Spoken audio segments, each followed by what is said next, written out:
Hello everyone. So, Square Enix just quietly launched the demo of Final Fantasy VII Remake Intergrade without any trailer announcement, anything like that. They didn't do announcement, but I think that felt more of like a new game announcement. But yeah, so here it is, Final Fantasy on the Switch 2. You can check it out on the Nintendo eShop right now. You just have to go on the official page of it, and you can see here. I will skip the purchasing digital version of this. I'll mostly wait for it and go for the cartridge of this, though people are claiming it might be on a game key card rather than a cartridge itself, which is kind of a bummer for me personally. But yeah, I will try waiting for that and go for it because I have already finished this game like on my ROG Ally as well, which you can see in the background there. And the game runs really good actually on this, surprisingly. I'm not sure like which is more impressive, the game running on this or the Switch to like is able to run the game. I don't know which part, like how it kind of feels like in a weird state though. So yeah, let's go with just new game. I'll show you all the gameplay and stuff and all. And if you're planning to, if you guys, those who haven't played the game, definitely go for it. And yeah, this actually I'm not sure this is if it's a Switch 2 exclusive thing or no, because on when I played on the ROG Ally, this mode was there. I'm not sure because it's been a while. I played this game a long time, sometime I guess now. Though actually I'm just more interested, for two more things actually. One would be Final Fantasy VII Rebirth as well as Final Fantasy 16. These two are games like, it'll be nice if I could get that, especially Final Fantasy 16 though. That is like one of my favorite Final Fantasy games I would say so far in the series. Final Fantasy 7 and 16 are the only games which I've played and completed actually, honestly, so far. Other games, not much. As you can see here, it is running, can't believe this is like 30 FPS though. It's running pretty smooth. It's like there's no frame drops, nothing. It's running pretty stable, and everything is pretty sharp, all right. And that's me in the background. Whenever you see black screen, you're going to be seeing my face there. And here we go.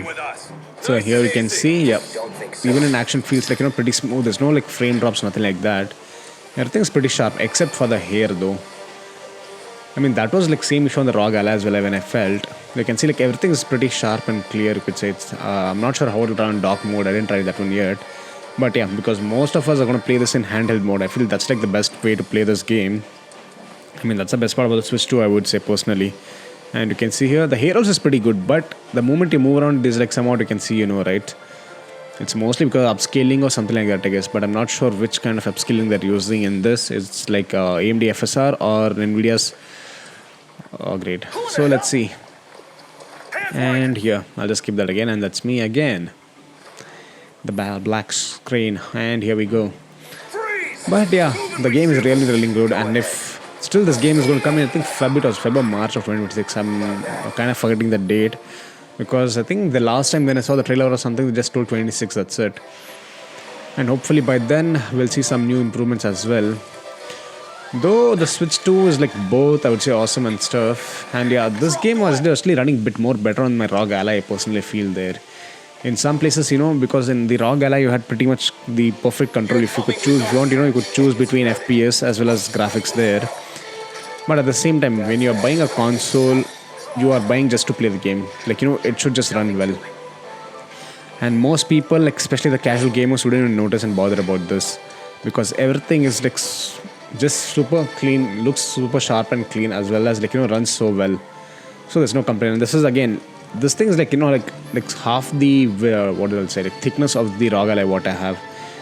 Though I would have appreciated if the ROG Ally is a bit more, not ROG Ally, sorry, the Switch 2 was a bit more thicker and had a bit more battery life. Then I'd love that. But again, Nintendo isn't making consoles for gamers. They are making it for the mass audience, and mass audience, they just focus on two things. One is the easy form factor, and the second is the price.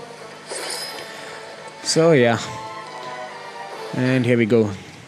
So far, even in every battles and stuff, the game has been pretty crisp and clear here, I would say, for me personally. And how many of you have actually finished the Final Fantasy VII game, and would you go for it on the Switch too? Let me know in the comment below. I will most likely go for it, but again, I'm going to go for the cartridge. And here it is. Yeah, let me show you the graphics, and actually don't know why it has graphics settings though. And yeah, this are few settings. This are like now just small things, you can ignore those. But yeah, here's the streamline progression as well. If you guys just want to enjoy the game rather than going through the struggle of farming and stuff like that, you can just enable all this. We will just enable few of this. I'll just show you one by one what they do there. XP, that is nice, I would say. So I'll enable that. Though I'm not sure if I'll do that. I'll most likely do this in even in the main game if it's available. Hopefully it's just not a demo thing, because I've already finished the game. So yeah, I just want to go through the story rather than again go through the tedious process of leveling up and all those things. And again, this game is like targeting, they're trying to hit like maximum audience as much as possible, I would say. Not just like the hardcore Final Fantasy players, even the newcomers, I guess I would say.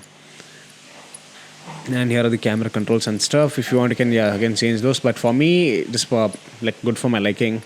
And in the graphics setting, there's only like HDR options. That's it. There's nothing else apart from that.